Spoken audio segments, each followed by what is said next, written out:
નમસ્કાર મિત્રો, આઈ એમ ડોક્ટર રાજ પટેલ, MS સર્જન, સારથી hospital, Ahmedabad. Piles મસા એટલે મળદ્વારના ભાગે ખુલી જતી લોહીની નસો. હરસ એટલે મળદ્વારના ભાગે પડી જતા વાઢિયા.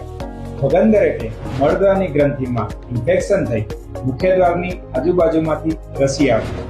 જેના મુખ્યત્વે કારણોમાં લાંબા સમયની કબજિયાત, તીખો તળેલો ખોરાક, પાણી ઓછું પીવું. જેના મુખ્યત્વે લક્ષણોમાં મળદ્વારના ભાગેથી લોહી આવવું, દુખાવો થવો, સોજો આવવો કે મસા બહાર આવી જાય. આવા કોઈ પણ લક્ષણો જણાય તો ઘરગથ્થુ કે આયુર્વેદિક ઉપચાર કરતા પહેલા MS સર્જન ડોક્ટરને બતાવી દૂરબીન કે પ્રોક્ટોસ્કોપીની તપાસ ખૂબ જ જરૂરી છે. શરૂઆતના મસા અને હરસની દવાથી, જીવન પદ્ધતિ અને ખોરાકમાં ફેરફારથી સારવાર શક્ય છે. 3rd અને 4th ડિગ્રીના મસામાં ઓપરેશનની જરૂર પડે છે.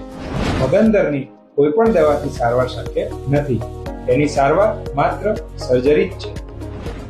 આ પ્રકારના દર્દીઓ ધ્યાનમાં રાખવાની બાબતો: પ્રતિદિન 12 થી 15 ગ્લાસ પાણી પીવું, વધારે રેસાવાળો ખોરાક, લીલા શાકભાજી, કાચું સલાડ, કબજિયાત ન થાય તેનું ખાસ ધ્યાન રાખવું, ઈસબગુલ અને છાશનો વધારે ઉપયોગ, તીખો, તળેલો, મેંદાવાળો ખોરાક, દૂધ અને ચીઝની બનાવટ